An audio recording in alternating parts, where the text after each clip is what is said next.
if you have a Bible and you want to follow along today, we're going to be in 1 Corinthians chapter 7. If you don't have a Bible, everything will be on screen, and you can follow along there. And if you don't have a Bible because perhaps you don't own one, you can drop by Next Steps on the way out. They will give you a Bible for completely free. So, a few years ago, my wife and I went on a date, and we went to Kobe Japanese restaurant here in Smithfield. I think it was a Friday night because we showed up and the wait was like 45 minutes.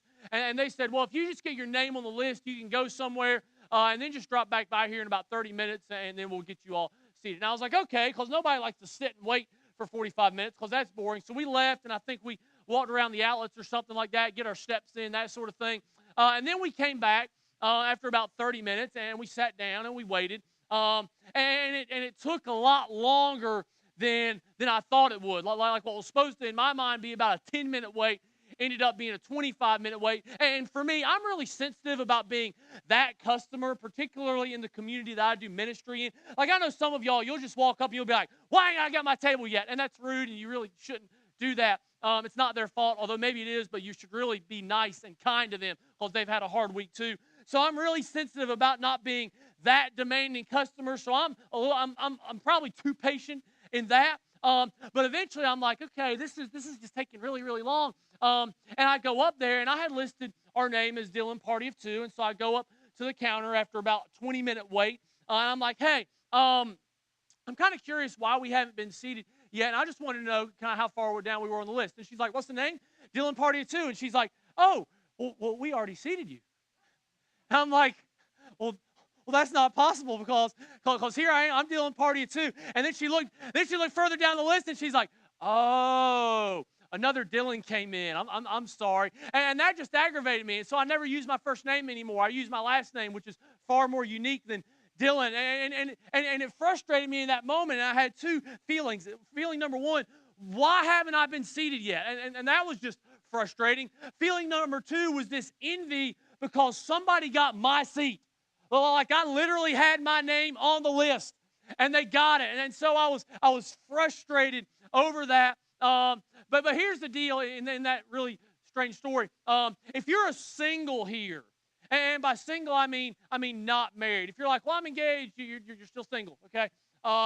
Maybe you can relate to those feelings, because maybe just like I had this feeling of why haven't I been seated yet, maybe you have this feeling of why am I not married yet?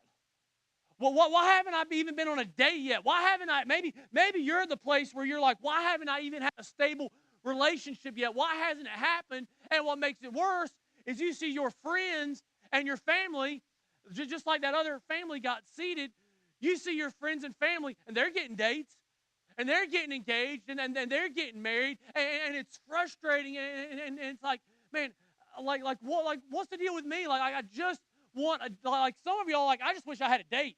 Like that's all I want. If I just had a date, or if I just had a boyfriend, or if I just had a girlfriend, or if I could just get married, and then there's this worry that, man, maybe something is wrong with me, because if there wasn't, then I'm sure I'd be married, but I haven't. So I'm just wondering, why hasn't marriage or dating, why hasn't that happened for me yet? And personally, I can't answer that question for you. But what I can say is a few things about singleness. These won't be on the screen, but you can write them down. First off, you need to know that singleness is not a sickness. You need to know singleness is not a sickness. Just because you're single, that does not mean there's something wrong with you. Even though your great aunt at Thanksgiving or Christmas may imply that, and I know some of y'all, you're dreading Thanksgiving and Christmas because we've all got that relative, and they're like, are you dating yet? No, I'm not. Well, you need to, because I ain't got much time left, and I need to be made a grandmother or a great aunt. And it's like, chill. It's not for lack of trying, perhaps. You've all got that relative. By the way, when you get married, it turns from why haven't you got married to why don't you have kids yet? And it's like, dude, chill. And because I have a brother who has twins, I know for a fact it doesn't even stop after you have kids, apparently, because then they're all, listen, this is totally unrelated, but maybe it'll make you laugh. My brother, he married this awesome woman who had two teenagers, and then they had two twin girls on top of it. So they got two teenage girls, and somebody asked, when are you going to get them a brother? It's like, my gosh, they got 4 kids already. Give them a break. That has nothing to do with the message, but maybe if you're that person that's always asking, maybe you should not ask, just a little bit of free advice. But you need to know, back onto the beaten path here, singleness is not a sickness. If you are single, it does not mean you're sick. It doesn't mean there's something wrong with you. Second, singleness does not mean you are a second-class Christian. Because I know sometimes the way Christians can talk about singleness, it can almost make you feel like, man, if I'm single, then I must not be as spiritual as the person that's married. And that's just not true. And we know it's not true because Jesus and Paul were both single. I don't think anybody of us would argue that Jesus and Paul were like, oh, you're not that great a Christian. Probably wouldn't make that argument to either one, especially not Jesus, since he's God and everything. But you need to know, singleness does not mean you're second class. Singleness is also not a sentence. Because some of you may feel like, well, man, I'm single because I made some really bad decisions as a teenager or in my early adult life. And man, God is now punishing me, and I just don't deserve a relationship because of all the bad decisions I made. Listen, y'all, that is not how God operates. Singleness is not a sentence. It does not mean you're sick. It does not mean you are second class. What singleness is, however, is it's an opportunity. It's an opportunity for you specifically to get something right. It's an opportunity for you to make sure that in your life you're pursuing the right goal. And I know for many of us, because I remember being single, the tendency to be, well, I need to pursue marriage. I need to find the right person. Or you maybe would even say, well, I need to be the right person. So that when the one comes along, I'm like in this nice little bow-wrapped box, and I'm just all perfect, and they'll fall for my charm and all that sort of stuff. But none of that is the right goal. The goal, you can write this down, is not to get married, but to become mature. The goal is not married, but to become mature. Married people, the goal is not for you, the goal is not for your spouse to make you happy in marriage. The goal is for you to become mature. What do I mean by mature? By mature, I mean more like Jesus. And see, this is very, very, very, very different from the cliche that it's not about finding the right person, but being the right person. No, it's about becoming more like Jesus. And becoming more like Jesus equals me becoming mature. And you might be single and you might wonder, well, why in the world is maturity such a big deal? Like why do I need that? Here's why. And here's why you need it before marriage. Because marriage will reveal how unbelievably immature we actually are. For example, let me give you a true story. Let me give you a true story from the life of Pastor Dylan here. Every now and then, my wife and I will have a disagreement, and we'll argue about something or whatever. And I have found that about 100% of the time, I have to apologize. And I did this one day, and I'm just alone in my prayer time or whatever, and I was frustrated. And I had this thought to God. It was like, God, just once, can't she say sorry to me? Like, can't she apologize to me? Like, why do I always have to be the one? Hey, like how immature is that? It's like, wow, that's awesome, Pastor. You're keeping score with your wife. That's good. That's real grown up of you. It makes you sound like a 5-year-old. Like, well, I've already said sorry 5 times this week, so it's time for you to get on the train. It's immature. It's immature, and that's just one story of many I could tell. Marriage will reveal just how unbelievably immature you are. And in fact, to be honest, and there's exceptions to the rule, and so if your marriage problems are not a result of this, then this is not directed at you. But I really do believe that the vast majority of marital problems are the result of immaturity on the part of one or both spouses. They just are. Like we don't get what we want, and then we act like a crybaby. We throw a temper tantrum.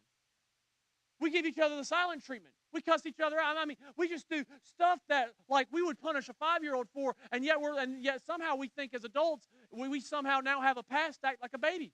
It doesn't make any sense. And in fact, think about it. Think about the most recent disagreement you had with your spouse. Was it the result of you acting mature? Or was it the result of, I'm not getting my way? And so I'm going to be ticked about it. I'm going to gripe about it. I'm just going to go around with a sour face and blah, blah, blah, blah. It's probably the nervous chuckle because we all know it's true. Now, married people, if this is your marriage and you're feeling the heat because the Holy Spirit is starting to convict you of your lack of maturity, maybe you've been married 20 years, 20 days, or 2 decades, or 3 decades, I don't know, which is the same as 20 years, but whatever. If you are in this situation in marriage and you are like, well, I'm obviously immature, well, you're going to have to learn on the job, Jack or Jill, whichever one you happen to be. You're going to have to learn on the job. You say, how am I going to do that? We'll uncover that in a second. But if you are single, here's the beautiful opportunity you have. You have the chance to become more like Jesus and become more mature right now before you ever even get in a marriage and make a mess of it. So, for the rest of our time this morning, we're going to talk about what a mature person looks like. Paul starts off the idea here in 1 Corinthians chapter 7. He writes this in verse 25. Now about virgins, or you could read that as singles, I have no command from the Lord, but I give a judgment as one who by the Lord's mercy is trustworthy. Because of the present crisis, I think that it is good for a man to remain as he is. Are you pledged to a woman? Do not seek to be released. Are you free from such a commitment? In other words, are you not married? Do not look for a wife. What is Paul saying here? A mature person is a person who is content. It won't be on the screen, but you can write it down. A mature person is a person who is content in the state they're in. Now, content does not mean complacent. And we have to make a very, very clear distinction between those two, because we can tend to think that contentment means, well, I don't care if I ever get married. No, it's not talking about that. And it doesn't mean that if you're married, you're like, well, my marriage sucks, but it's okay. Listen, that's complacency. Not talking about that. Contentment means very simply this. Regardless of the state of my marriage or regardless of my singleness, I can have joy. I can have peace. You can even think of it as I can be happy. I can be fulfilled regardless of whether I'm married or not. You might say, well, how do you get there? Singles, you don't get there by finding a spouse. And here's why you don't get there by finding a spouse. Because the only one who can completely fulfill you and completely satisfy you is Jesus. Married people, the reason some of y'all are so unhappy in your marriage is because you're looking for your spouse to do what only Jesus can do. Only Jesus can completely fulfill you. Why? Because only Jesus can meet your greatest need. Your greatest need is not to be married. Your greatest need is not to have a happy marriage. Your greatest need is to have your sin forgiven and for you to be reconciled to God. Only Jesus can do that. Only Jesus had the capability of paying the price for our sin, because when we're born sinful. We're born with an infinity of space between us and God, because God is infinitely holy. We are infinitely sinful. Therefore, we need somebody who is infinite in nature to pay the infinite debt that we owe God. Jesus did that by living the perfect life we could not live and dying the death we should have died, making a way for us to come back to God and making a way for us to come back to God by receiving that gift by faith. It's not something we achieve. It is something we very simply receive by faith. When that happens, when you step into a relationship with Christ, God doesn't see your sin anymore because Jesus has wiped it away. Jesus doesn't see your shame anymore. He doesn't see your regret or your pain. He doesn't even see you. He sees his Son, because when you become a follower of Christ, your life is hidden in Christ. You are seen as pure by God. You are part of God's family, and you are made a brand new you, not just a new and improved you. You are made a brand new you. That's the greatest need that we have. That's the greatest need that we have. Your spouse cannot do that for you. A boyfriend or a girlfriend cannot do that for you. Only Jesus can do that for you. Only Jesus can completely fulfill you. Only Jesus can completely satisfy you, because only Jesus can meet your greatest need. Now, here's where we get in trouble. We expect a boyfriend or a girlfriend or a husband or a wife to be in the spot of Jesus. Teenagers, let me talk to y'all for a second. Teenagers, preteens. When I was doing student ministry, what I noticed gets so many students messed up and off track from following Jesus is they put this guy or this girl in their life and they made them their everything. Listen, there's only one person who can be your everything, and that's Jesus.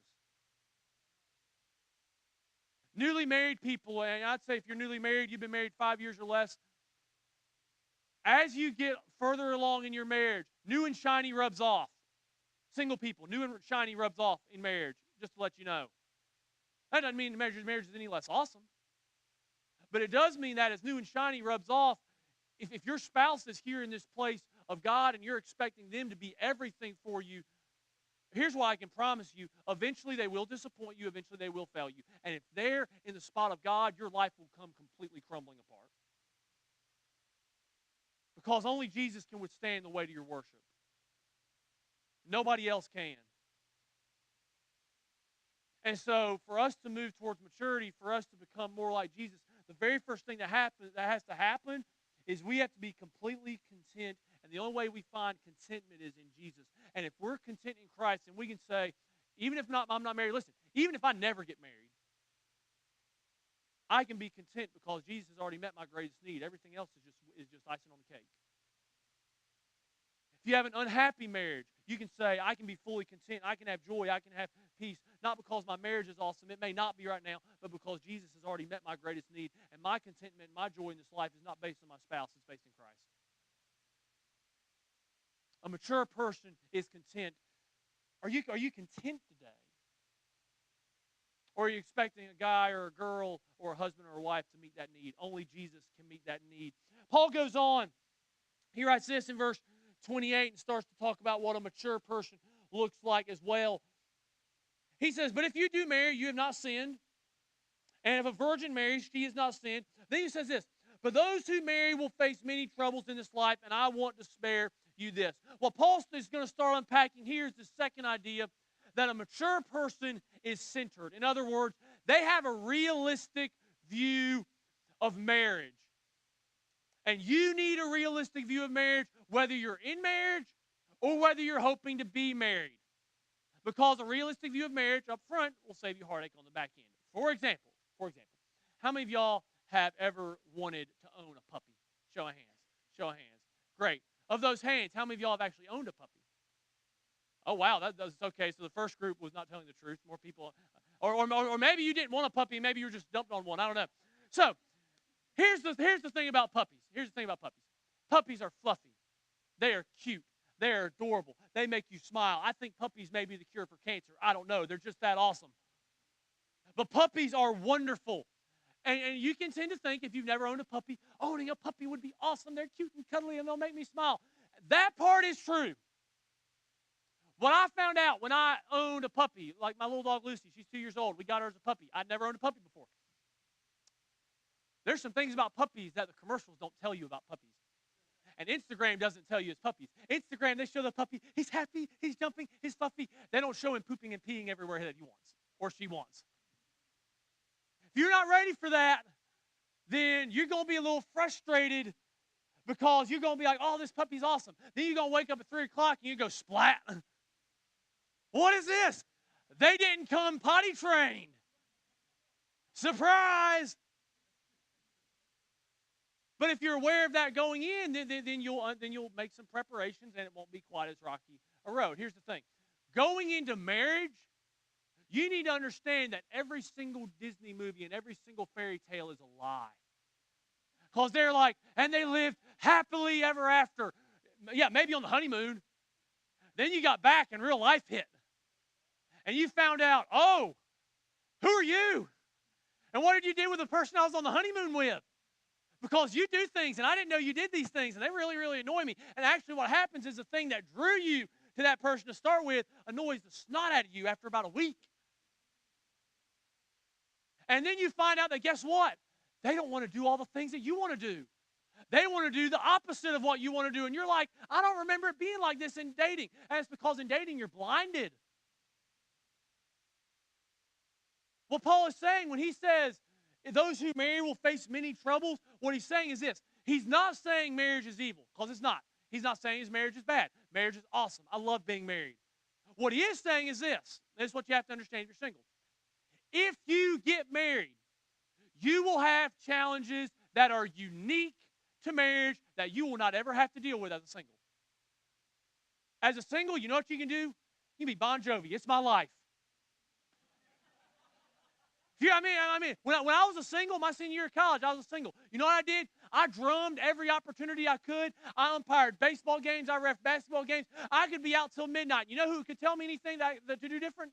Nobody could. It'd be like, I'm a single. I can do whatever I want. If you get married, you can't do whatever you want. You know why? Because you have a spouse now. And now it's like, honey, what would you like me to do? And then, by the way, guys, especially single guys or married guys, you need to listen very, very carefully when you ask your wife what she wants you to do. Because about 80% of the time, what she says she wants you to do is not what she wants you to do. It's the opposite. For example, if you say, hey, honey, can I go golfing tomorrow? And she's like, that's fine. It does not mean fine.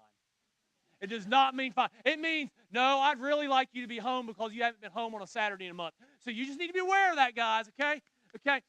If you get married, you will face challenges that are unique to marriage that you will never have to deal with as a single, and you just need to be ready for that.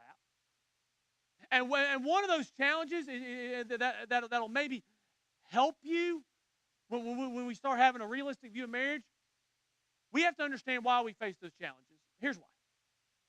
Because when you take one imperfect sinner and marry them to another imperfect sinner, and then say, okay, now live together until death do us part, that is not, strictly speaking, a recipe for success. Because we tend to think, if I get married to this person, we'll have the perfect marriage. No, you'll have a marriage full of challenges. Because you're both sinful. But listen. But if we understand that both of us is sinful, going into it, guess what? We'll have a lot more grace for the other person in marriage. We'll have a lot more grace. We'll be a lot more willing to listen. We'll be a lot quicker to forgive. Married people, this will help your marriage. If you understand that your spouse is a sinner, that'll change your outlook. But only if you understand you're a sinner. If you think you're perfect, then you're not. Just to let you know, you're sinful too. We can talk about that later, about how bad your theology is, and I can correct you, and you'll get mad, and you'll come back because you want to be corrected again. That's what will happen. But if you understand, listen, married people, if you understand I'm a sinner, my spouse is also a sinner, then when they do something that just irritates you, you know what you can do? You can recognize, you know what, they're not perfect. And that may irritate me, but it doesn't even compare to how much I irritate Jesus when I do stupid, sinful crap. And so if Jesus can forgive what's utterly unforgivable in me, I can let the things go that kind of irritate me. You'll have a much happier marriage if you understand that the other person is just as much in need of the grace of God as you are. And gets the grace of God just like you are. And if our spouse gets the grace of God, then who are we to withhold grace from our spouse? Married people, if you recognize going into marriage that the other person is sinful, and that I know right now, if you're single and you're dating, I know it feels like they have a halo and they float on air, and when they speak, it's the very winds of the Holy Spirit. I know it feels that way or whatever. But listen, please, I beg you, if you're single, you're getting into a relationship with a sinner. They are, at their core, they struggle with doing sinful things. They struggle with sinful desires. If you understand that up front, that when you get married, and all of a sudden they do things you dislike, you'll understand they're a sinner. God has given them grace. I should extend grace to. That will make your marriage so much better. A realistic view of marriage starts with understanding there are challenges in marriage that are unique to marriage. It's because we're sinful, but if I understand that we're both sinful, I can extend grace. Paul goes on to write this. Verse 29, what I mean, brothers and sisters, is that the time is short. From now on, those who have wives should live as if they do not. Those who mourn as if they did not. Those who are happy as if they were not. Those who buy something as if it were not theirs to keep. Then verse 31, those who use the things of this world as if not engrossed in them. Then watch this. For this world in its present form is passing away. What does Paul mean by all that? What he means is this. Don't live this life as if this life is ultimate. And in the context of talking about marriage, what a person who is centered is, what a person who has a realistic view of marriage understands, is that marriage is not ultimate. It's not the highest goal that we can achieve. Singles, this is what gets us in trouble so often, is we make the highest goal of our life getting married. And if the highest goal in your life is getting married, guess what? You're going to get disappointed. Because you're going to think marriage is the end-all, be-all of everything. And it's not. It's awesome, but it's not the end-all, be-all of everything. So what is ultimate? Jesus and his kingdom. When Paul says this world in its present form is passing away, the thing that does not pass away is Jesus and his kingdom. So what's ultimate is not marriage. What's ultimate is that I live a life for God that advances his kingdom. And guess what? I can do that whether I'm married or not. I can live for God regardless of whether I'm married or single. I can give my life to what is ultimate regardless of whether I'm married or single. So, married or single today, here's the question I want to ask. What are you giving your life to? Is your life being given to God and his kingdom? And let me clarify something on that, because sometimes we hear that and we think, oh, that means everybody has to go into ministry and be a pastor. No, it doesn't. But what's your goal waking up? Is your goal just to get through the workday? Is your goal to make it to the weekend? Is your goal to make it to vacation? Is your goal to get home and do things that married people do with their spouses? Is your goal to get a date? Or is your goal to faithfully represent Jesus and point other people to him in every single thing that you do that day? What's the goal? What are we living for? What's ultimate in our life? If you're single, by the way, you have an awesome opportunity to make your life, like every single millimeter of your life, can be completely devoted to God and his kingdom. You know why? You can be involved in church more than you'll ever be involved in your life, probably. You can serve like crazy. You can go on every single mission trip. You know why? You ain't got to worry about paying for a spouse. You just got to pay for your apartment and some macaroni and cheese, keep you alive. And if you don't have kids, you ain't got to worry about kids. Ain't got to worry about a spouse. You can be heavily involved in the mission of God. You can leverage the season of your singleness to do more for God's kingdom than you may ever have the chance to do the rest of your life. But please don't waste it playing video games till 3 a.m. in the morning or being on Pinterest till the cows come home or whatever like that. Don't do that. Married people.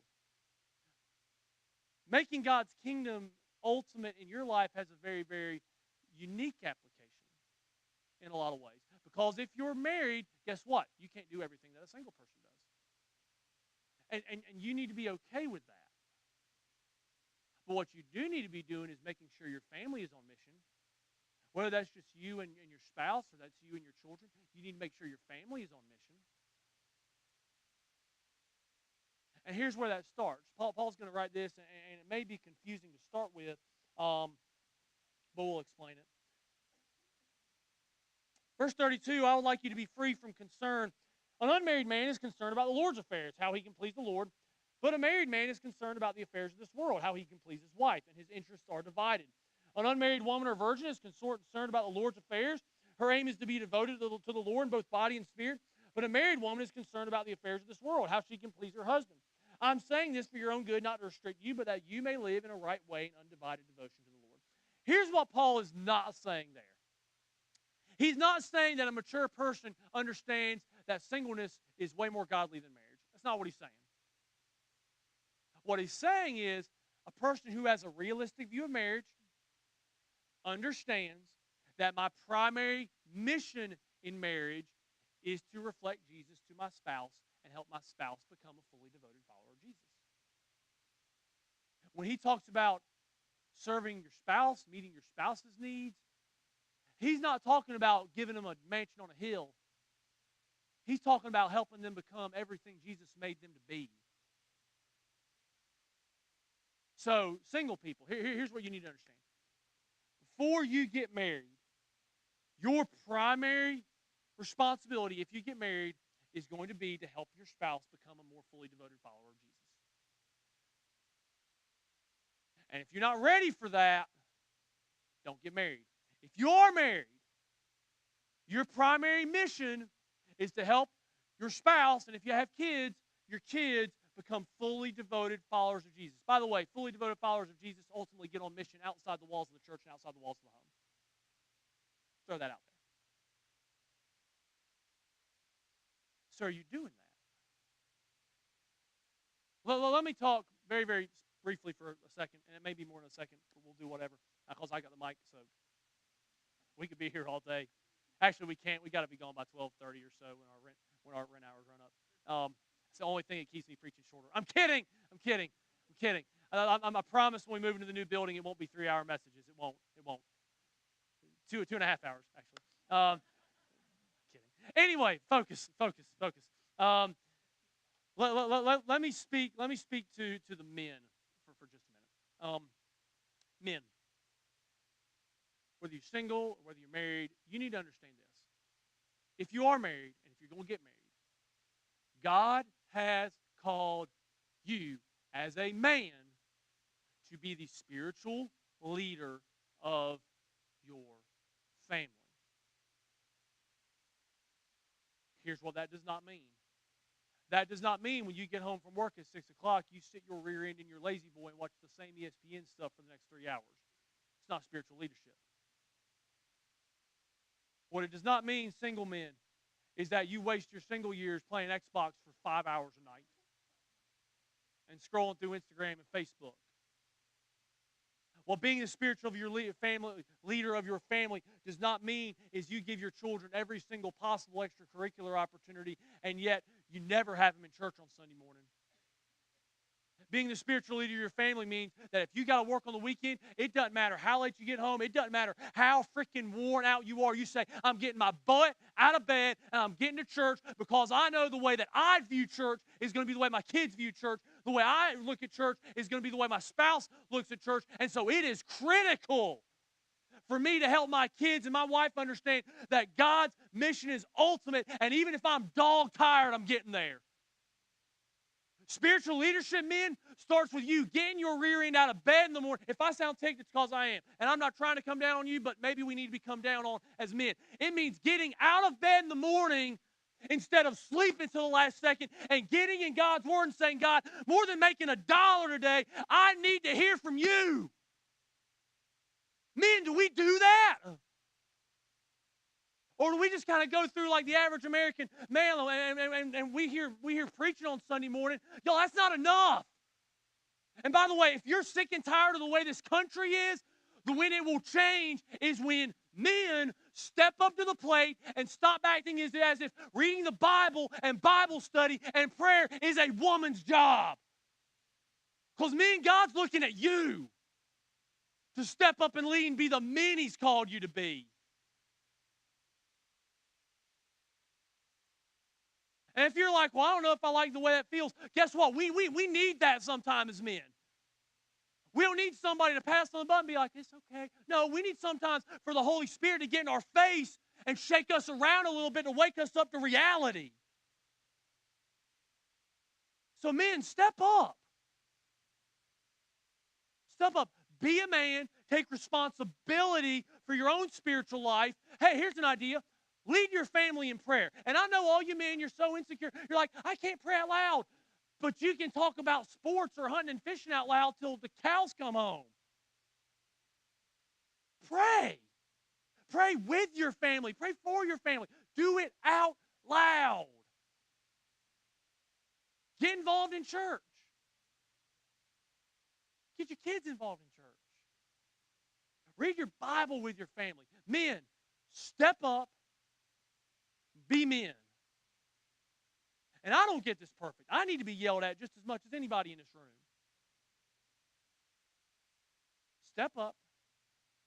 Be a man. Take responsibility. Lead your family. If you're single, lead yourself.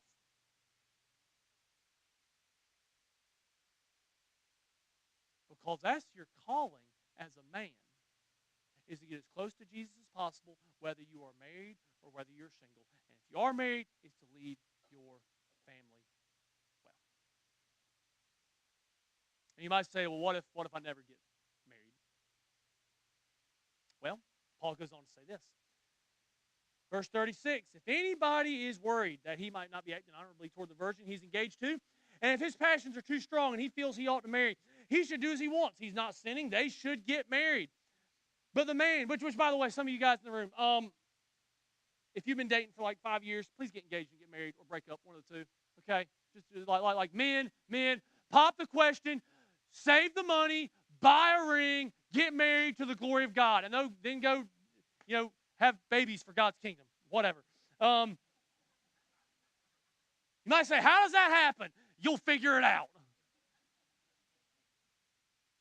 But the man who has settled the matter in his own mind, who is under no compulsion, but has control over his own will, and who has made up his mind not to marry the virgin, this man also does the right thing. So then he who marries the virgin does right, but he who does not marry her does better. A woman is bound to her husband as long as he lives, but if her husband dies, she is free to marry anyone she wishes, but he must belong to the Lord. By the way, single people, if you're going to date someone, make sure they're a Christian. Okay, good, moving on. In my judgment, she is happier if she stays as she is, and I think I too have the Spirit of God. What Paul is saying is very simply this. Not everybody is called to be married, and not everybody is called to be single. Ultimately, marriage or singleness is a calling. You might say, what do you mean by calling? Calling simply means this. What has God uniquely called you to do that will most effectively advance his kingdom at this time? For example, there's a reason David sings on Sunday morning. It's because he's good at it. That's the reason me and Mark don't sing. Because we sound like a goose and a gander with laryngitis. And nobody would want to show up to that. They'd be like, the singing there sucks. I'll wait for the preaching or whatever. Well, why do we do that? Because we want to operate in the roles that will most effectively advance the mission of God. Here's why God will either get you married or perhaps never get you married. It may be that God in his perfect sovereignty knows that one of those two ways is how you're going to best advance his mission with your life. And you might say, but I really, really want to get married. Since when does God feel obligated to give us what we want? Because sometimes, and I've even said this before, and it's really theologically inaccurate, and it hit me this week, like, if you have the desire to get married, you'll probably get married. Wrong. God's not in the business of giving us what he wants. God's in the business of advancing his kingdom. So, if you're struggling with this idea of why am I not married yet, well, I don't know. It could be that God knows, even though you don't like it, that the best way that you'll advance his kingdom is for you to be single. If you are married, guess what? You're called to be married.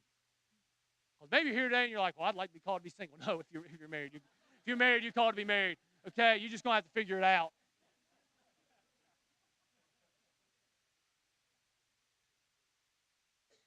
Either way, the goal is still the same. Regardless of where God calls you, the goal is the same. Faithfully represent Jesus and advance his kingdom, regardless of what state you happen to be in, whether you're married or single. So that changes the goal. It's this right here. Write this down. I will pursue becoming who Jesus wants me to be rather than finding someone who wants to be with me. Or, if you apply to married couples, I'll pursue becoming who Jesus wants me to be rather than obsessing over my spouse making me happy. And by the way, single people, if you'll obsess over becoming who Jesus wants you to be, you will no longer have to obsess over finding someone who's compatible. You know why? Because the more and more you become like Jesus, the more and more you can deal with a whole wide range of personalities. And guess what? If you are married, the more and more you become like Jesus, the less and less you have to obsess over all your spouse's faults. You know why? Because Jesus will make you more gracious. He'll make you more forgiving. He'll make you slower to speak and more likely to listen. Teenagers, preteens. During your teenage years, please do not throw them away trying to date someone or dating someone that you will never see after high school. In fact, I would recommend if you're a teenager, just don't date. Just don't. It's probably just going to end up, you'll break up, you'll have a heartache, and I really don't want that. God doesn't want it. If you're a teenager, pursue becoming who Jesus wants you to be. If you're single, pursue who Jesus wants you to be. If you're married, pursue becoming who Jesus wants you to be. What does that mean? That means we get in his word. That means we pray. It means we come to church. That means we repent of sin. That means we let God deal with our heart. And if you pursue becoming who Jesus wants you to be, guess what? Like, you'll accomplish what ultimately matters, which is following Jesus and advancing His kingdom. And maybe you're single and you're like, well, where does that leave pursuing a spouse? Right here. And hopefully this will make some things click with you. If you're running after Jesus as hard as you possibly can and you're single, you may not have time to find a spouse. You might be like, well, that sucks. Well, no, it doesn't actually. It's actually really good because here's why. Because if you're running after Jesus as hard as you possibly can as a single, the only way you'll find a spouse is if you run across someone who's also running after Jesus as hard as they possibly can. And when one person's running after Jesus as hard as they can, and another one is, that's a relationship that has potential for an incredible marriage, that has unity, that has intimacy, and that keeps the focus on what the focus needs to be on, because the focus is running after Jesus and not simply running after each other. Which, by the way, if you're running after Jesus, He'll lead you to run after your spouse hard as well. And He'll lead you to lead your children well. And He'll lead you to being a family that makes a difference in eternity. But it all starts single, married, divorced, widowed. It all starts with pursuing Jesus. It all starts with understanding marriage is not the goal. Children are not the goal. My happiness is not the goal. My career is not the goal. Jesus is the goal because Jesus is ultimate.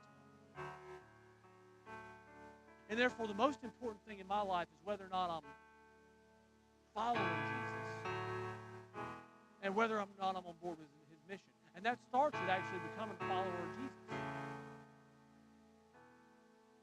And the reason you need to follow Jesus is because you'll never be content, you'll never be satisfied, you'll never be fulfilled without Him.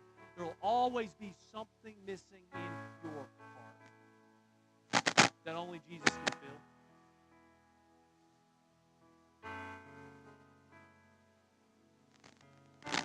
And you might say, well, how do I get what Jesus offers? It's not something you work for. It's not something you earn. It's simply a gift that you receive. Because Jesus has already done everything necessary to make a way for you to receive His gift of salvation. He's already done everything necessary to bring you into a relationship with Himself. All you simply have to do is stop living for yourself, stop doing your own thing, repent of your sin, and surrender your life to Christ.